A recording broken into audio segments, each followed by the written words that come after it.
South ఇండియాలోనే అతి తక్కువ ధరలకి రత్నాలనందించే ఏకైక సంస్థ 6JVR. ప్రస్తుతం ఏపీ ప్రభుత్వం పర్యాటక రంగానికి అత్యంత ప్రాధాన్యతనిస్తుంది. ఇందులో భాగంగా ఏపీ పర్యాటక వనరులకు మరింత గుర్తింపు తెచ్చేలా కొత్త ప్రణాళికలు రూపొందిస్తోంది. ఈ క్రమంలోనే విశాఖపట్నం పర్యాటకంలో కైలాసగిరి అత్యంత కీలకమైంది. నిత్యం వేలాది మంది సందర్శకులను ఆకర్షించే ఈ ప్రాంతంలో టూరిస్టులను అలరించడానికి కొత్త కొత్త ప్రాజెక్టులను చేపడుతున్నారు. గతంలో టీడీపీ హయాంలో రోప్ వే అందుబాటులోకి రాగా ఇటీవల స్కై సైక్లింగ్, జిప్ లైనర్ వంటివి కూడా తీసుకొచ్చారు. ఇప్పుడు వీటన్నింటికీ మించి పర్యాటకులకు సరికొత్త థ్రిల్ పంచేందుకు ఫ్లోటింగ్ గ్లాస్ బ్రిడ్జ్ త్వరలో అందుబాటులోకి రానుంది.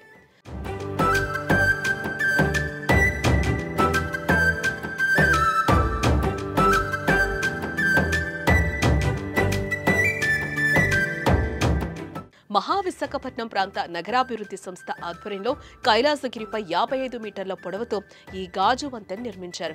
ఒకేసారి 100 మంది నిలబడే సామర్థ్యం ఉన్నప్పటికీ భద్రతా కారణాల రీత్యా ఒక్కో బ్యాచ్ కు కేవలం 40 మందిని మాత్రమే అనుమతిస్తారు. నడిచేందుకు అనువుగా రూపొందించిన ఈ గ్లాస్ బ్రిడ్జ్ దేశంలోనే అత్యంత పొడవైందని చెబుతున్నారు. పీపీపీ పద్ధతిలో రూపుదిద్దుకున్న ఈ వంతెనపైకి వెళ్లాలంటే నిర్దేశిత రుసుము చెల్లించాల్సి ఉంటుంది. అత్యంత దృఢమైన గాజు పలకలను ఉపయోగించి దీన్ని నిర్మించారు. ఈ వంతెనపై నడుస్తున్నప్పుడు కింది భాగంలో లోతైన లోయ, దూరంగా సాగరం కనిపిస్తాయి. ఇది గాల్లో తేలియాడే అనుభూతిని ఇస్తుందని నిర్వాహకులు చెబుతున్నారు.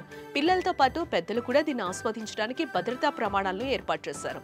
వంతెనపై నడుస్తూ సెల్ఫీలు దిగడానికి కూడా అనుమతిస్తున్నారు.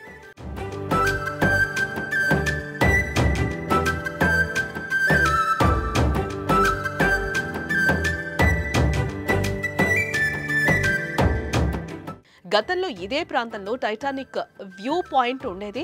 అక్కడి నుంచి చూస్తే సముద్రం అద్భుతంగా కనిపించేది. కానీ అది శిథిలం కావటం, దాని స్థానంలోనే ఇప్పుడు ఈ తేలియాడే గాజు వంతెన నిర్మించారు. దక్షిణ భారతదేశంలో కేరళలో మాత్రమే ఇలాంటి గాజు వంతెన ఉంది. ఇప్పుడు ఆంధ్రప్రదేశ్లో తొలిసారిగా విశాఖలో ఇది అందుబాటులోకి రాబోతోంది.